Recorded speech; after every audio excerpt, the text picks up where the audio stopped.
Hello, my dear students. This is Kiran, and welcome back to my channel Ideas for Learners. So, in this video, we will continue chapter number 4. This is for class 8th and chapter 4, that is electricity, magnetic and heating effects is going on. तो हम लोगों ने इस chapter में कहाँ तक पढ़ा था? इसमें हम लोगों ने इलेक्ट्रोमैग्नेट बनाना सीखा था कि कैसे एक इलेक्ट्रोमैग्नेट को बनाया जाता है। ठीक है, एक करंट कैरिंग कॉइल कैसे बिहेव करता है एक मैग्नेट की तरह, और इसको हम लोग इलेक्ट्रोमैग्नेट बोलते हैं, है ना। ये क्या करता है, धीरे धीरे जो भी पिन होते हैं उसको कैरी करता है। ठीक है, तो इस यहाँ तक हम लोगों ने पढ़ाई कर लिया था लास्ट वीडियो में। अब इसमें आपको क्या पढ़ना है, आपको ये जानना है कि जो इलेक्ट्रोमैग्नेट आप लोगों ने बनाया, क्या इसमें भी नॉर्थ पोल साउथ पोल होते हैं, जैसा कि एक बार मैग्नेट में होता है। ठीक है, जैसे कि ये पूछ रही है, she is asking question about the poles. Does the electromagnet also have two poles like a bar magnet? यही है, क्वेश्चन पूछ रही है। आज हम लोग यहीं से स्टार्ट करेंगे। ठीक है, सेशन को स्टार्ट करने से पहले लाइक शेयर सब्सक्राइब कर दीजिएगा, जितने भी आपके दोस्त हैं उनको आप शेयर कर दीजिएगा, है ना। अपने फ्रेंड्स को शेयर कर दीजिएगा, अपने कजिन्स को जो भी 8 क्लास के हैं। चलिए आगे बढ़ते हैं, क्लास को स्टार्ट किया जाए। तो आपको ये जानने के लिए सबसे पहले क्या करनी पड़ेगी, एक्टिविटी परफॉर्म करनी पड़ेगी। ठीक है, तो इस एक्टिविटी के लिए क्या करना है, आप जो ये एक्टिविटी किए थे आप लोग, ये जो इलेक्ट्रोमैग्नेट जो आप लोगों ने बनाया है ना, एक वायर के थ्रू सिलिंड्रिकल रॉड, मतलब सिलिंड्रिकल कॉइल बनाया, एक उसके अंदर आयरन नेल को इंसर्ट किया है ना, और फिर क्या किया, पिंस को अट्रैक्ट करवाया है ना। तो यही इलेक्ट्रोमैग्नेट को आपको लेना है। ठीक है, और क्या करना है, एक मैग्नेटिक कंपास लेना है, और जो इलेक्ट्रोमैग्नेट आप लोगों ने बनाया उसको, उसके एंड्स को ए और बी से लेबल करना है। ओके, और क्या करना है, place the magnetic compass near end a edge of the coil as shown in the figure 4.4 A, जैसा आपको यहाँ फिगर में शो हो रहा होगा। देखिए यहाँ पे क्या किया गया है, ये एंड को ए लेबल कर दिया गया है और इस एंड को बी लेबल कर दिया गया है। वही इलेक्ट्रोमैग्नेट को यूज किया जा गया है जो पिछले एक्टिविटी में हम लोगों ने पढ़ा था, है ना, बनाया था, इसको सीखा गया था कि कैसे बनता है ये। तो इसको आपको फिर से यूज करना है। यहाँ पे आपको कंपास ए आपको रख देना है ए के साइड। ठीक है, जिधर ए आप लोगों ने लेबल किया है इसके साइड में आप कंपास रखोगे, और एक बार आपको क्या करना है, बी के साइड में आपको कंपास रखना है। ठीक है, और उसके बाद क्या करना है, आपको फिर इसका कनेक्शन जो था आपका वो कंप्लीट करना है ताकि इसमें करंट फ्लो हो सके। यहाँ करना है क्या, connect the coil to the cell and observe the compass. Connect कर देना है सेल से। ठीक है, सेल से कनेक्ट करने के बाद क्या होगा, उसमें करंट फ्लो होगा। करंट का फ्लो होगा तो क्या होगा, वो मैग्नेटिक इफेक्ट शो करेगा, है ना। तो मैग्नेटिक इफेक्ट शो करेगा तो आपका मैग्नेटिक कंपास जो है उसमें भी क्या होगा, उसके निडल में डिफ्लेक्शन होगा। ठीक है, ऐसे सिंपल है, तो वो डिफ्लेक्ट करेगा। तो यहाँ पे आपको पूछा जा रहा है, note down which pole of the magnetic compass is attracted to end A. यहाँ फिगर में देखिए कि कौन सा एंड जो है आपका मैग्नेटिक कंपास का, जो भी रेड कलर का होता है वो आपको पता होगा। आपको अगर अच्छे से इसमें कंफर्म नहीं है कंपास और मैग्नेट्स के बारे में, तो आप क्या करोगे, क्लास 6 की चैप्टर नंबर 4 को, जो कि आपका एक्सप्लोरिंग मैग्नेट्स है, आप एक बार वीडियो उसकी देख लेना, आपको अच्छे से क्लियर हो जाएगा। इसमें क्या होता है, रेड जो पेंट होता है रेड के तरफ वो नॉर्थ पोल होता है। ठीक है, और जिधर ब्लू पेंटेड होता है वो साउथ होता है। तो यहाँ पे आपका क्या है, रेड कलर का पेंट किया हुआ है, रेड कलर है पेंटेड, तो रेड में क्या होगा, मतलब कि ये नॉर्दर्न साइड है। ठीक है, नॉर्दर्न निडल का नॉर्दर्न साइड है। तो ये नॉर्थ वाला आपका यहाँ से यहाँ आ गया, इसका डिफ्लेक्शन कितना हुआ, इधर हो गया, ए की टुवर्ड्स आ रहा है, ऐसे था, ये ऐसे हो गया, इस तरह से हो गया, मतलब ए के साइड आ रहा है। तो ए के साइड आता है यहाँ पे आपका, ये नॉर्थ वाला था। ठीक है, आप एक प्रॉपर्टी जानते हो, क्या जानते हो? कि अनलाइक पोल्स जो होते हैं जैसे कि नॉर्थ और साउथ और नॉर्थ, ये क्या करते हैं? एक-दूसरे को अट्रैक्ट करते हैं, ठीक है? हम लोगों ने पढ़ा था कब? जब 2 मैग्नेट्स को हम लोग एक-दूसरे के क्लोज़ लाते हैं, तो उसके अनलाइक पोल्स जो हैं, एक-दूसरे को अट्रैक्ट करते हैं और सेम पोल्स जो रहेंगे, लाइक पोल्स रहेंगे, वो क्या करेंगे? रिपेल करेंगे, है ना? तो अगर ये नॉर्थ पोल है मैग्नेट का, मैग्नेटिक कंपास का ये नॉर्थ पोल है, ठीक है? ये अट्रैक्ट हो रहा है टुवर्ड्स एंड ए, तो हम लोग इसको क्या जान रहे हैं कि एंड ए जो है वो साउथ पोल है। इसको हम लोग क्या मान लेंगे कि ये साउथ है, ठीक है? क्योंकि यहाँ पे क्या है? कंपास का नॉर्थ है ना? ये क्या है? कंपास का नॉर्थ है और यहाँ साउथ हो गया आपका इलेक्ट्रोमैग्नेट का, तभी ये अट्रैक्ट करेगा एक-दूसरे से। फिर से यही प्रोसीड्यूर को आपको रिपीट करना है और उसको बी के साइड रखना है ना? यही वही चीज़ है और बी का पोलैरिटी को हम लोग को फाइंड करना है। तो बी का पोलैरिटी में क्या हो रहा है देखिए, यहाँ पे करंट फ्लो किया गया, अगर जब सेल से इसको कनेक्ट किया गया, तो यहाँ पे कंपास जो है आपका फिर से इस तरह का डिफ्लेक्शन दिखा रहा है। कंपास तो आपका ऐसे रहता है हमेशा, तो यहाँ आपका नॉर्थ पोल इधर है और साउथ पोल इधर है, ठीक है? तो ये अगर साउथ पोल है, तो ये क्या होगा? इसका पोलैरिटी क्या हो जाएगा? नॉर्थ पोल होगा, क्योंकि यही एक-दूसरे को अट्रैक्ट करता है। ये आपका क्या था? एक मैग्नेट की तरह बिहेव कर रहा है, मतलब ये एक मैग्नेट हो चुका है, बन चुका है ना? इसका नॉर्थ पोल ही इसके साउथ पोल से अट्रैक्ट करेगा, इसका साउथ पोल ही इसके नॉर्थ पोल से अट्रैक्ट करेगा, है ना? तो इस तरह से हम लोग पोलैरिटी निकाल लिए। तो इसका पोलैरिटी क्या हुआ? जिस साइड एंड ए लेबल हम लोग किए थे, उधर साउथ है और बी के तरफ नॉर्थ है, ठीक है? तो साउथ और नॉर्थ हम लोग इस तरह से पोलैरिटी फाइंड कर लिए, है ना? तो हम लोगों को समझ में आया कि जैसे एक मैग्नेट के 2 पोल्स होते हैं, उसी तरह जो हमारा इलेक्ट्रोमैग्नेट है, उसमें जो मैग्नेट बना है, वो उसमें भी क्या होगा? 2 पोल्स होंगे। कौन-कौन से? नॉर्थ पोल और साउथ पोल। ओके? नाउ अब आपको क्या करना है? Think like a scientist. अपने साइंटिस्ट की तरह सोचना है भई। साइंस पढ़ रहे हो तो साइंटिस्ट की तरह तो सोचना पड़ेगा। चलिए, अब क्या है? Repeat the activity 4.3। फिर से आपको रिपीट करना है। उसमें क्या करना है? जो 4.3 में आप लोगों ने इलेक्ट्रोमैग्नेट बनाया, उसमें 2 और 4 सेल उसमें वही कॉइल में आपको क्या करना है, एक सेल से जुड़ा हुआ था, कनेक्टेड था, अब आपको 2 या 4 सेल उसमें ऐड कर देना है, ठीक है? और उसके बाद उसको ऑब्जर्व करना है और क्या करना है, 2 cells but different number of turns in the coil. पहले तो आपको नंबर ऑफ सेल्स बढ़ा देने हैं और कॉइल जो है आपका, यहाँ पे आपका आयरन नेल था, इसमें कॉइल्स ऐसे-ऐसे करके था और इसी में क्या था, बैटरी का सेल लगा हुआ था। ठीक है?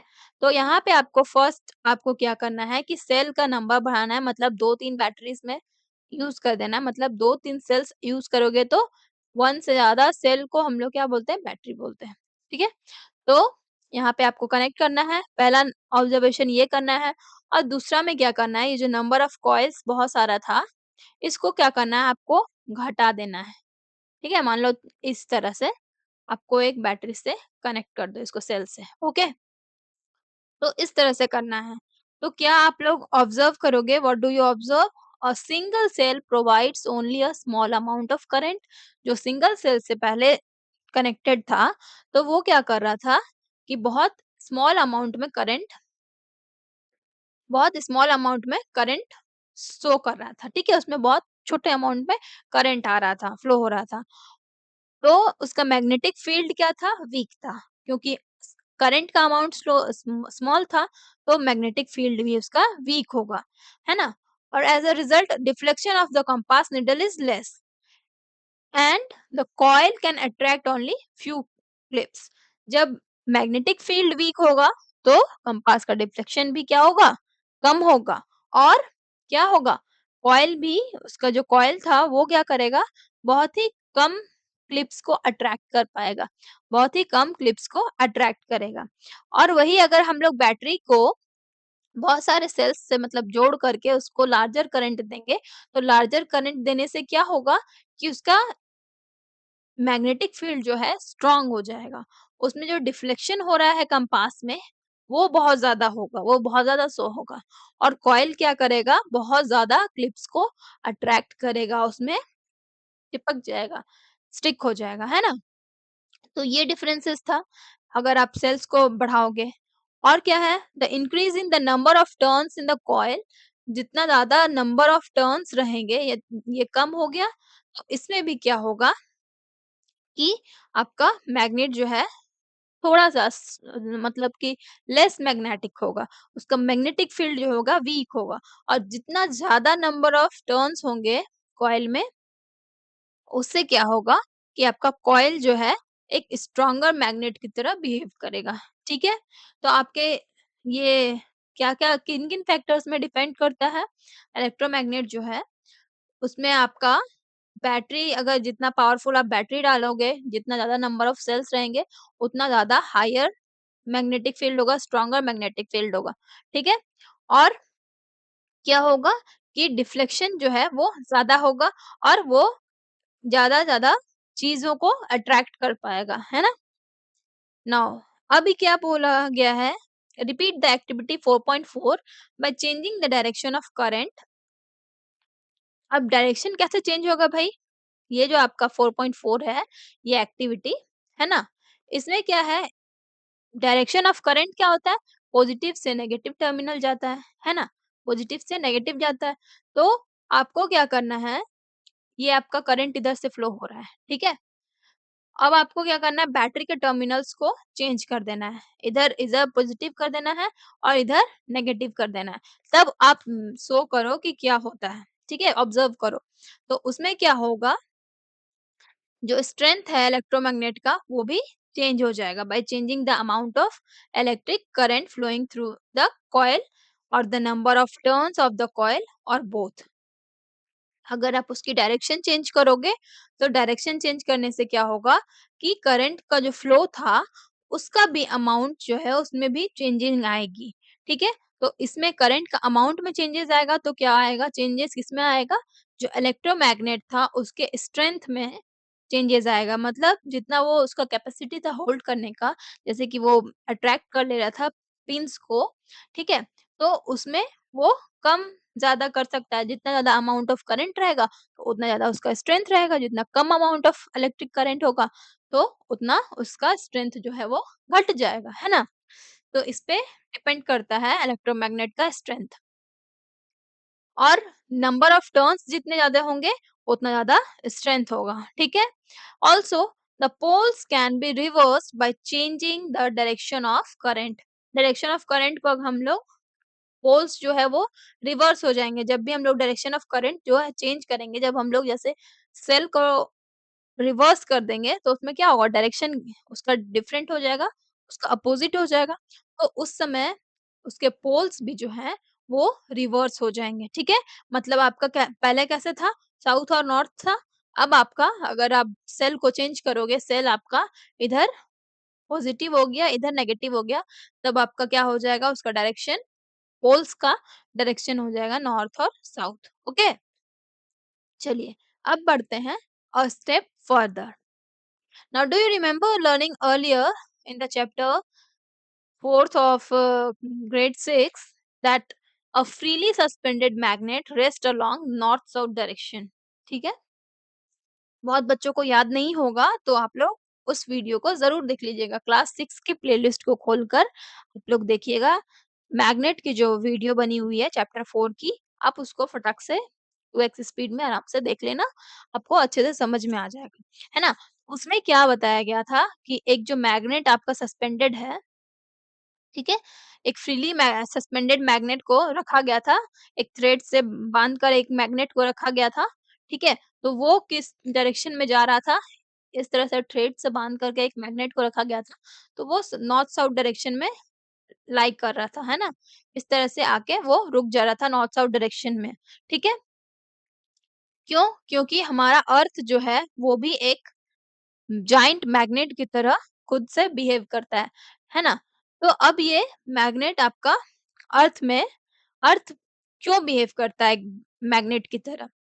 अब हम लोग देखते हैं क्या, डीप इनसाइड द अर्थ अर्थ के अंदर एकदम डीप में क्या है, the movement of liquid iron in the core creates electric currents. जो लिक्विड लिक्विड आयरन हमारे अर्थ में प्रेजेंट होता है एकदम कोर में, अर्थ जो है आपका, उसके अंदर अगर डीपली अंदर जाना नहीं है, मतलब उसके अंदर अगर आप देखो तो उसमें क्या है, उसके कोर में आपको मिलेगा क्या, लिक्विड आयरन, ठीक है? ये सब आप ज्योग्राफी में पढ़ोगे। तो लिक्विड आयरन जो है वो क्या करते हैं, उसका मूवमेंट क्या क्रिएट करता है, इलेक्ट्रिक करंट क्रिएट करता है, ठीक है? उससे क्या जनरेट होता है, मैग्नेटिक फील्ड जनरेट होता है। इलेक्ट्रिक करंट से मैग्नेटिक फील्ड जनरेट होता है ना, पिछली क्लास में हम लोगों ने पढ़ा। तो वही इलेक्ट्रिक मैग्नेटिक फील्ड वो जनरेट करता है। और बहुत सारे माइग्रेटरी बर्ड्स वगैरह जो है, फिश हैं, एनिमल्स हैं, उसको उसी फील्ड को यूज़ करके उसको नेविगेट करते हैं across the continents and ocean. उसको नेविगेट करके वो लोग कॉन्टिनेंट्स और ओशन को नेविगेट करते हैं, कैसे-कैसे किधर जाना है, क्या करना है, ठीक है? और जो अर्थ का मैग्नेटिक फील्ड है, ठीक है? वो एक शील्ड की तरह एक्ट करता है। मतलब शील्ड मतलब प्रोटेक्शन, ठीक है? और ब्लॉक करता है जो भी हार्मफुल पार्टिकल्स होते हैं, स्पेस से में से आते रहते हैं, उसको रोकता है, ठीक है? एक शील्ड की तरह वो काम करता है, हम लोगों को बचा के रखता है हार्मफुल पार्टिकल्स से and helps protect life on earth. इस तरह से अर्थ में लाइफ को वो प्रोटेक्ट करता है, ओके? अर्थ क्या है, आपका मैग्नेट की तरह बिहेव करता है, क्योंकि उसके कोर में क्या है, inside the core there is liquid iron, और उसके मूवमेंट की वजह से क्या होता है कि करंट जनरेट होता है, ठीक है? इलेक्ट्रिक करंट जनरेट होता है, और उसी इलेक्ट्रिक करंट जनरेट होने की वजह से वो प्रोड्यूस करता है मैग्नेटिक फील्ड, है ना? मैग्नेटिक फील्ड की वजह से एक शील्ड की तरह वो एक्ट करता है और ब्लॉक करता है हार्मफुल पार्टिकल्स को। चलिए अब पढ़ते हैं लिफ्टिंग इलेक्ट्रोमैग्नेट्स। इलेक्ट्रोमैग्नेट्स को लिफ्ट कैसे किया जाए, है ना? Are electromagnets also used in the real life for lifting objects, ठीक है? जो इलेक्ट्रोमैग्नेट्स है, क्या उनको रियल लाइफ में यूज किया जाता है to lift object, for lifting objects? तो यही यही चीज हम लोगों को जानना है। Lifting electromagnets are strong electromagnets, ठीक है? ऐसे इलेक्ट्रोमैग्नेट्स जो किसी चीज को लिफ्ट करते हैं, वो बहुत ज्यादा स्ट्रॉन्ग होते हैं, तभी तो किसी चीज को उठा सकते हैं, है ना? नाउ अब आपको छोटा-सा पिन का एग्जांपल दिया गया था, तो सिर्फ पिन आपको नहीं उठाना है, इसमें बड़े-बड़े चीज़ों को उठाया जाता है। तो इसीलिए ये जो इलेक्ट्रोमैग्नेट्स होते हैं, वो बहुत ज़्यादा स्ट्रॉन्ग होते हैं। That may hung to the cranes, और इनको कहाँ पे हंग किया जाता है? क्रेन्स में, ताकि वो क्रेन को ऑपरेट जो करता है, क्रेन का ऑपरेटर वो कंट्रोल करता है उस मैग्नेट को, करंट को ऑन ऑफ करता है ना? और क्या करता है, जब उसको कुछ उठाना रहता है, कुछ लिफ्ट करना रहता है, तो वो करंट को ऑन कर देता है, ठीक है? When the current turned on, the electromagnet lifts the iron और स्टील ऑब्जेक्ट्स। क्योंकि ये इलेक्ट्रोमैग्नेट है, तो ये मैग्नेट की तरह बिहेव करेगा, तो वो आयरन और स्टील ऑब्जेक्ट्स को उठा लेता है, लिफ्ट कर लेता है। और जब इसका स्विच ऑफ हो जाता है, तो उसका मैग्नेटिक फील्ड खत्म हो जाता है, ठीक है? वो हट जाता है, तो क्या होता है, ऑब्जेक्ट्स आर रिलीज्ड, ऑब्जेक्ट्स को छोड़ देता है, ठीक है? तो lifting electromagnets are widely used in factories. ये सब का वर्क कहाँ होता है? फैक्ट्रीज वगैरह में होते हैं, स्क्रैप यार्ड्स में होते हैं, है ना? और टू मूव, लिफ्ट और सॉर्ट हेवी मेटल्स एफिशिएंटली, अच्छे से किसी भी मेटल्स को वो उठा पाते हैं, लिफ्ट कर पाते हैं, ठीक है? स्क्रैप यार्ड यानी कि ऐसा जगह जहाँ पे ओल्ड मशीन्स, कार्स वगैरह को कलेक्ट किया जाता है, ताकि उसको रिसाइकल किया जा सके और फिर दोबारा से सोल्ड किया जा सके, ठीक है? चलिए, अब बढ़ते हैं आगे। ये क्या है? A step further, we have learned that electric current flows through a conductor. Electric current कैसे फ्लो करता है? Through a conductor like wire, ठीक है? वायर वगैरह कोई भी चीज से वो कंडक्ट करता है, इलेक्ट्रिक करंट जो है वो फ्लो करता है, ठीक है? और ये क्या प्रोड्यूस करता है? मैग्नेटिक फील्ड प्रोड्यूस करता है इसके अराउंड, ठीक है? Now in higher grades you will learn even more about this wonderful link between the electricity and magnetism, including the exciting idea that just as electricity can produce magnetism. ये चीज़ आप लोगों ने पढ़ा जाना। आप अगर हायर ग्रेड्स में जाओगे, तो आपको और भी एक्साइटिंग चीज़ों को आप लोगों को देखने को मिलेगा कि इलेक्ट्रिसिटी जो है कैसे प्रोड्यूस करती है मैग्नेटिज़्म को एक कैसे moving of magnet can also lead to a electric current. यहाँ पे आप इलेक्ट्रिसिटी को देख रहे हो कि प्रोड्यूस करे मैग्नेटिज़्म। आप हायर क्लासेस में जाओगे तो आपको क्या देखने को मिलेगा कि मैग्नेट जो है वो कैसे इलेक्ट्रिक करंट को लीड करती है ना? और इन दोनों के बीच कैसा डीप कनेक्शन है इलेक्ट्रिसिटी और मैग्नेटिज्म का और हमारे डेली लाइफ में इसका क्या रोल है, वो सब चीज़ आप लोग जानोगे। कहाँ? हायर क्लासेस में, हायर ग्रेड्स में आप लोग जाओगे तब। और इन इन सब के लिंक से क्या है, बहुत सारे डिवाइसेस बनाए गए हैं, जैसे कि इलेक्ट्रिक मोटर्स, पावर जनरेटर्स, सभी कुछ इन्हीं के बेसिस पे बना है, ठीक है?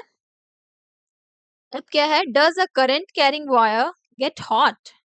जो हमारा वायर जो है जिसमें करंट फ्लो हो रहा है, क्या वो गर्म भी होता है? ठीक है? तो इसको भी हम लोग ऑब्जर्व करेंगे through an activity. In this activity you will we will use a special kind of wire. इसके लिए आपको क्या लेना है, इस एक्टिविटी को परफॉर्म करने के लिए आपको एक नाइक्रोम वायर लेना है, ठीक है?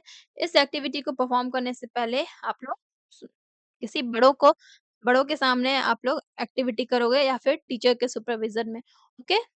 नाउ इसमें आपको क्या करना है, एक कार्डबोर्ड पीस लेना है और 10 सेंटीमीटर लेंथ और 10 सेंटीमीटर विड्थ यानी कि एक स्क्वायर 10 सेंटीमीटर का कार्डबोर्ड पीस ले लेना, ओके? 2 नेल्स लेने हैं, एक नाइक्रोम वायर लेना है जिसका थिकनेस जो है 3 एमएम होना चाहिए, 0.3 एमएम सॉरी 3 नहीं 0.3 एमएम और इसी को कितना बोलते हैं 26 या 26 टू 28 गेज बोलते हैं, ओके? नाउ और length of 10 centimetre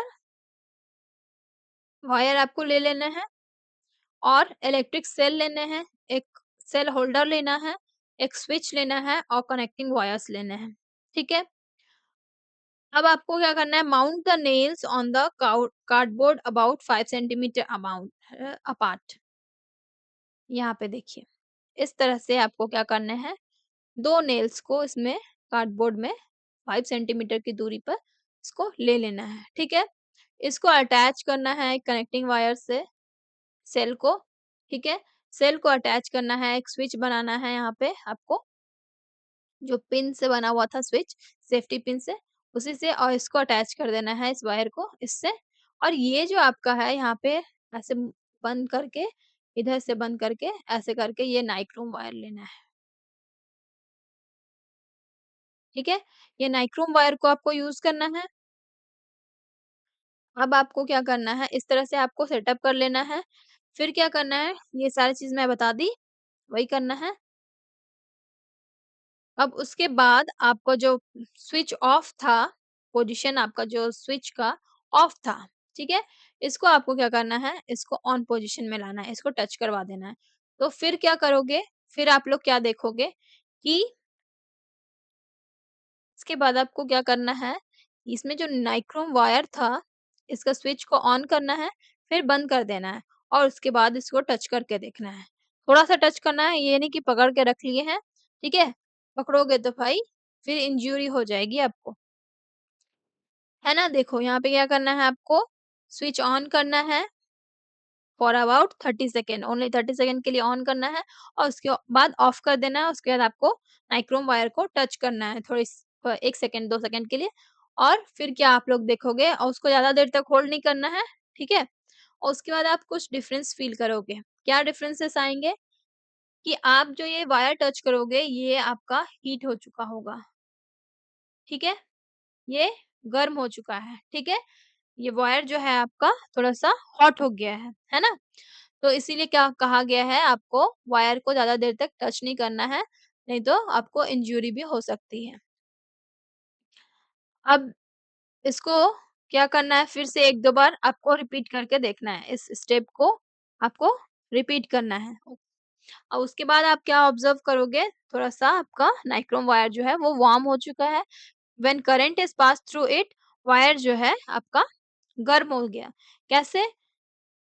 When electric current flows through any conductor, it faces some opposition. ठीक है? जब भी इलेक्ट्रिक करंट फ्लो होता है किसी भी कंडक्टर से, तो जो भी कंडक्टर होता है वो फ्लो को अपोज करता है, रोकने की कोशिश करता है, रेजिस्टेंस प्रोड्यूस करता है। ठीक है? उसको उसके फ्लो को, करंट के फ्लो को रोकना चाहता है, जो भी चीज, जो भी कंडक्टर हम लोग यूज करते हैं।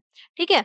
तो हर हर कंडक्टर जो है अपना डिफरेंट डिफरेंट अमाउंट में उसका लेवल ऑफ रेजिस्टेंस होता है, अपोजिशन होता है। ठीक है? जितना वो, जिसके पास जितना शक्ति रहेगा उतना ही तो अपोज कर पाएगा। छोटा सा बच्चा है, वो किसी भी, जैसे एक बड़े से, जैसे कि मान लो कि ब्रेड खाली है, ठीक है, उसके पास हम लोग लड़ने जा रहे हैं, तो छोटा सा बच्चा अपने अमाउंट में उसको धक्का देगा, आप उसको अपने अमाउंट में धक्का दोगे, आपके फादर जो है उसको अपने अमाउंट में, अपने स्ट्रेंथ के अनुसार उसको धक्का देंगे, है ना? हालांकि हारने वाले तो तीनों हैं, है ना? क्योंकि खली से तो नहीं जीत पाएंगे हम लोग कोई भी। तो यहाँ पे वही चीज़ है, जो भी कंडक्टर्स होते हैं, जो भी कंडक्टर्स होते हैं, वो अपने-अपने अमाउंट में different different level of resistance वो प्रोड्यूस करते हैं। लेकिन होता क्या है, करंट तो भाई करंट है, वो तो फ्लो करेगा ही, ठीक है? वो तो फ्लो करता है, लेकिन जो जैसे रेजिस्टेंस वो डेवलप कर रहे हैं, जो भी वायर्स हैं, जो भी कंडक्टर्स हैं, तो उनके वजह से क्या होता है, वो हॉट हो जाता है, ठीक है?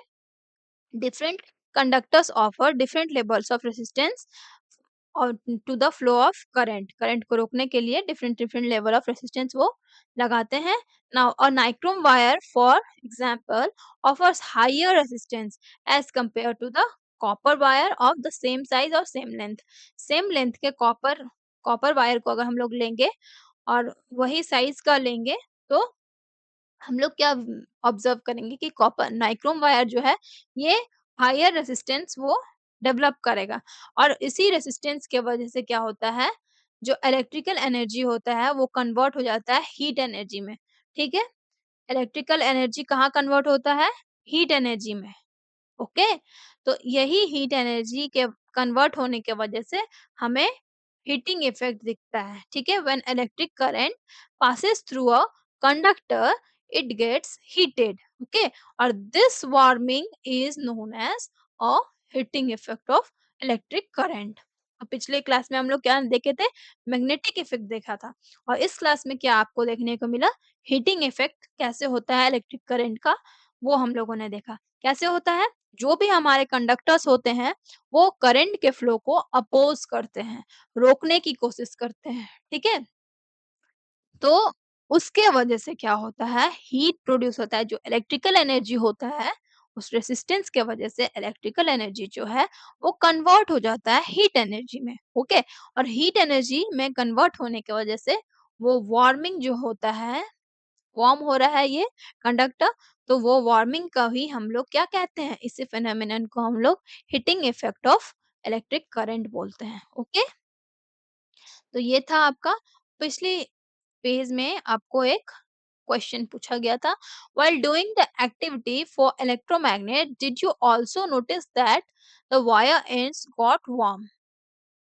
तो हम लोग नोटिस किए ना कि वायर जो है इलेक्ट्रोमैग्नेट का, वो भी उसके एंड्स जो है वो गर्म हो जाते हैं। क्यों होते हैं? ये हमें समझ में आ गया, क्योंकि वो इलेक्ट्रिकल एनर्जी को रिप्लेस कर देते हैं, ट्रांसफॉर्म कर देते हैं इनटू हीट एनर्जी में, है ना? उनके रेजिस्टेंस जो है ये करने में उसको मदद करते हैं। चलिए, अब क्या है, आपको फिर से साइंटिस्ट के तरह सोचना है। क्या आपको सोचना है भाई? This activities should be carried out strictly under the supervision of a teacher. ठीक है? आपको हमेशा, जिसमें बताया गया है कि आपको सुपरविजन ऑफ टीचर के मतलब अंडर ही आपको करना है, तो उसमें आपको वैसे ही करना है, आपको अपने आप करने की जरूरत नहीं है। ठीक है? Now repeat activity 4.5 with a battery of 2 cells. जो भी आपका पिछली 4.5 में एक्टिविटी था, ये वाला, ठीक है, ये वाला चीज, इसी को आपको रिपीट करना है, और इसमें क्या करना है, सेल्स का नंबर बढ़ाना है। यहाँ पे 1 सेल लगे हुए हैं, को 2 सेल्स लगाने हैं। तो 2 सेल्स में क्या होगा, वायर जो है आपका बहुत ज़्यादा हीट होगा, ठीक है? जितना 1 सेल में हो रहा था उससे ज़्यादा क्या है, अगर सेम ड्यूरेशन के लिए जैसे 30 सेकंड्स के लिए हम लोगों ने उसको क्या किया था, 30 सेकंड्स के लिए स्विच ऑन रखा था फिर ऑफ कर दिया था। और इसमें आपको क्या करना है, सेम ड्यूरेशन 30 सेकंड्स के लिए ही ऑन रखना है, लेकिन यहाँ पे आपको 2 सेल्स को जोड़ने हैं, ठीक है? उसमें क्या होगा, आपका वायर जो है वो ज़्यादा हीट प्रोड्यूस करेगा। The amount of heat generated is more in the experiment with 2 cells, okay? This is due to the fact, जैसे कि आपका मैग्नेटिक इफेक्ट में हो रहा था ना, जितने ज़्यादा सेल्स हो रहे थे, उतना ज़्यादा हायर स्ट्रॉन्गर मैग्नेटिक फील्ड हो रहा था। तो इसी तरह से यहाँ पे जितने ज़्यादा सेल्स होंगे, उतना ज़्यादा हीट प्रोड्यूस होगा, ठीक है? Heat depends up on the magnitude of electric current. तो हीट जो है किसमें डिपेंड कर रहा है? जितना ज़्यादा इलेक्ट्रिक करंट का मैग्नीट्यूड होगा, मतलब जितना ज़्यादा करंट होगा, उतना ज़्यादा हीट प्रोड्यूस होगा, okay? Now, the heat generated in a wire depends on the material, thickness and the length of wire. ठीक है? हीट जो है वो किसमें डिपेंड करता है? जो भी कौन से मटेरियल आप लोग यूज़ कर रहे हो, जैसे कि कॉपर और ये नाइक्रोम कहा गया था, ठीक है? तो कॉपर बहुत कम हीट प्रोड्यूस करता है, नाइक्रोम जो है वो ज़्यादा हीट प्रोड्यूस करता है। उसका थिकनेस जो है वो मैटर करता है। ओके, उसका थिकनेस मैटर करता है, उसका जो वायर का लेंथ है वो मैटर करता है और कितने टाइम के लिए आप कितने ड्यूरेशन के लिए करंट को फ्लो करवा रहे हो ये भी मैटर करता है, ठीक है? इन सब में हीट जो है वो मतलब डिफर होता है। जिस जिस तरह का आप मटेरियल यूज़ करोगे उसकी थिकनेस किस तरह की है, किस तरह का लेंथ ऑफ वायर कितना है, ठीक है? और कितने टाइम के लिए आप करंट को फ्लो करवा रहे हो, ये सारी चीज़ों में डिपेंड करता है कि हीट आपका किस तरह से जनरेट होगा। ज़्यादा अगर आप करंट फ्लो करोगे तो ज़्यादा हीट जनरेट होगा, ओके? अब क्या है कि आप लोगों ने पढ़ा था इलेक्ट्रिसिटी वाला चैप्टर में कि ग्रेड 7 में इनकैंडेसेंट लैंप जो है वो ग्लो होता है कैसे? जो फिलामेंट होते हैं उसका उसका जो फिलामेंट होते हैं वो हीट होते हैं, ठीक है? By an electric current. Many household appliances such as electric room heaters, stoves, irons, immersion rods, water heaters, kettles, and hair dryers work on the same principle of the heating effect of electric current. ठीक है? जैसे current produce होता है तो क्या होता है? उस ये सारे अप्लायंसेस जो है वो हीट होने लगते हैं। जैसे कि इमर्शन रॉड को देखो। जैसे ही आप लगाएँ उसको सॉकेट में तो क्या होता है, इमर्शन रॉड जो है आपका वो गर्म होने लगता है जिससे कि पानी में वो रहता है तो पानी को भी गर्म कर देता है। वाटर हीटर्स क्या करते हैं? हीट प्रोड्यूस करते हैं। आयरन हीट प्रोड्यूस करता है। रूम हीटर हीट प्रोड्यूस करता है। इसी तरह से जो भी है केटलीज़, हेयर हेयर ड्रायर्स, स्टोव्स, ठीक है? तो ये सारे चीज़ जो है हीट प्रोड्यूस करते हैं। आप अगर ये इनकैंडेसेंट लैंप को भी टच करो बाहर से तो उसका फिलामेंट जो होता है वो हीट होता है। तो आपका जो इनकैंडेसेंट लैंप है वो भी थोड़ा-सा आपको वार्मर को फ़ील कराएगा, है ना? क्यों? क्योंकि जब भी इलेक्ट्रिक करंट पास होता है, तो वहाँ पे आपको हीटिंग इफ़ेक्ट देखने को मिलता है। All these devices contain a rod और कॉइल ऑफ वायर। इसमें क्या होता है, सारे डिवाइसेस में या तो रॉड होते हैं या फिर कॉइल ऑफ वायर्स होते हैं, ठीक है? और इसी को क्या कहा जाता है, हीटिंग एलिमेंट। यही चीज़ जो है वो हीट होते हैं। Now in some appliances where this element is visible, it can be seen glowing red hot. बहुत सारे अप्लायंसेस में क्या है, ये जो हीटिंग एलिमेंट है वो विजिबल होते हैं, तो उसको हम लोग देख सकते हैं कि वो रेड हॉट हो जाता है, मतलब गर्म से लाल हो जाता है। आप अगर कभी देखे हो, क्या होता है इमर्शन रॉड्स को अगर हम लोग जैसे कभी ऑन कर के भूल गए, उसको अगर पानी में जैसे पानी में लगा हुआ था, उसको उठा के रख दिया गया, उसका स्विच ऑफ करना भूल गए, तो क्या होता है ये धीरे-धीरे क्या होगा, वो रेड हॉट की तरह ग्लो करने लगता है ना? और अगर इलेक्ट्रिक हीटर की बात करें, जैसे कि ये है, ये रूम हीटर है, इलेक्ट्रिक हीटर है, तो ये सब क्या है आपको विज़िबल होते हैं, रेड-रेड दिखता है ना? ये वायर्स आपका ये वाला आपका वायर जो है, वो विज़िबल होता है रेड कलर, रेड हॉट, है ना? ये सारी चीज़ों में क्या होते हैं, हीटिंग इफ़ेक्ट आपको देखने को मिलेगा। ओके? अब बढ़ते हैं आगे। Heating effect of electric current is useful in many everyday appliances. हम लोगों ने ये सारी चीज़ों में देखा, ये सारी चीज़ों में क्या था? ये सारी चीज़ों में आपको हीटिंग इफ़ेक्ट ही देखने को मिल रहा था, तो उसी तरह ये हमारे एवरीडे अप्लायंसेस में यूज़फुल है। But sometimes it can cause problems. ये कभी-कभी क्या करते हैं, प्रॉब्लम्स कॉज़ करते हैं, जैसे कि energy loss in the wires during transmission, ठीक है? जब आपका हीटिंग इफ़ेक्ट जो है आपका करंट ट्रांसमिट करते हैं, तब क्या होता है, वायर्स में एनर्जी लॉस हो जाता है। ये सब कुछ-कुछ प्रॉब्लम क्रिएट होता है, ठीक है? Overheating in the appliances may cause damage to the plugs, और बहुत ज़्यादा हीट होने के कारण क्या होता है, प्लग्स को वो डैमेज कर देता है, सॉकेट्स को वो, उसके जो प्लास्टिक है वो मेल्ट हो जाते हैं, और इवन लीड टू फायर्स। कभी-कभी क्या आपको आग भी देखने को मिलता है। कभी हम लोग आयरन करते रहते हैं तो क्या होता है, स्पार्क करता है, आग निकलता है, ठीक है? फायर्स दिखते हैं हमें। तो ये सारे उसके ड्रॉबैक्स हैं। आपको ओवरहीटिंग से ये सारे प्रॉब्लम्स भी आप लोगों को देखने को मिलेंगे। नाउ इन हो household circuits, there are safety devices placed in the circuit to minimize such incidents. जैसे कि कभी जब घर बनता है तो क्या होता है, सेफ्टी डिवाइसेस जो है आपके सर्किट में डाले जाते हैं, ताकि उस ये सारे इंसिडेंट को मिनिमाइज किया जा सके, कम किया जा सके, ठीक है? To prevent unnecessary heating in the household switch boards, it is important to use the appropriate wires, plugs, socket that are rated for specified electric current of the connections. ये अननेसेसरी हीटिंग जो है आपका house hold switch boards में जो ना हो, ठीक है? इसके लिए क्या किया जाता है कि हम लोग एप्रोप्रिएट वायर्स जो है यूज़ करें। जैसे कि हर हर साइज़ के आपको वायर्स मिलेंगे। 0.03 एमएम का नाइक्रोम वायर हम लोगों ने यूज़ किया। ठीक है? 1 एमएम का वायर्स मिलेगा, 2 एमएम का वायर मिलेगा, ऐसे कर के डिफरेंट-डिफरेंट साइज़ेज़ में वायर्स होते हैं, ठीक है? प्लग्स जो है अलग-अलग टाइप के आते हैं, तो जिस भी अप्लायंसेस के लिए जो भी एप्रोप्रिएट वायर है, वो यूज़ करना चाहिए, प्लग्स यूज़ करना चाहिए, सॉकेट्स यूज़ करना चाहिए।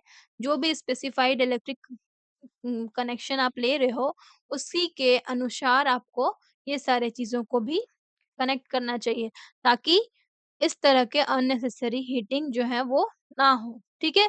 और इस तरह के जो डैमेज है, जो डैमेज हो रहा है प्लग्स में, सॉकेट्स में, ठीक है? ये सभी चीज़ों को मिनिमाइज़ किया जा सके, इसलिए आपको वैसे ही स्पेसिफाइड प्रोडक्ट्स लेने हैं। नाउ एवर हर्ड ऑफ, इसमें क्या है, beyond household use, heating effect of electric current has several industrial appliances applications. Heating effect तो हमारे घर में यूज़ होता ही है, ठीक है? लेकिन इसका इंडस्ट्रियल यूज़ भी है। कैसे? One notable example is in steel manufacturing industries. इसका क्या है, स्टील मैन्युफैक्चरिंग इंडस्ट्रीज़ में भी काम आता है, यूज़ होता है। कैसे? Where a specially designed high temperature furnace, एक specially designed high temperature furnace, furnace यानी कि एक इन्क्लोज़्ड स्पेस जो कि बनाया गया है टू जनरेट हीट, ठीक है? एन्क्लोज़्ड स्पेस है जिसको बनाया गया है ताकि वो हीट को जनरेट कर सके, उसी को क्या कहा गया है, हाई टेम्परेचर फर्नेस। इसको यूज़ किया जाता है ताकि इलेक्ट्रिसिटी जब इलेक्ट्रिक करंट फ्लो हो तब उसमें हीट प्रोड्यूस हो सके, ठीक है? और this is used to melt and recycle scrap steels. Scrap steels यानी कि पुराने स्टील्स वगैरह को, जैसे कार वगैरह के पार्ट्स हो गए, वो उसको मेल्ट किया जाता है और रिसाइकल किया जाता है और नए प्रोडक्ट्स को बनाया जाता है, converting it into usable steels, ठीक है? जो भी खराब स्टील होते हैं उसको गला करके, मेल्ट करके नए प्रोडक्ट्स उसमें से बनाए जाते हैं। तो ये आपका हीटिंग इफेक्ट हो गया इंडस्ट्रियल पर्पस के लिए। अब देखिए क्या है, the portable sources of electricity कौन-कौन से होते हैं, जैसे कि बैटरी, सेल्स वगैरह हो गए पोर्टेबल सोर्सेस जिसको हम लोग इजीली कैरी कर सकते हैं, ठीक है? जिससे इलेक्ट्रिसिटी फ्लो करवा सकते हैं हम लोग, करंट फ्लो करवा सकते हैं। वो क्या हो गए, पोर्टेबल सोर्सेस हो गए, जो कि एग्जांपल क्या-क्या है? सेल्स और बैटरीज़। ये बहुत ज़्यादा fascinating है कैसे? Using this, we could light up a small lamp, making a make a magnet and even heat a wire. ठीक है?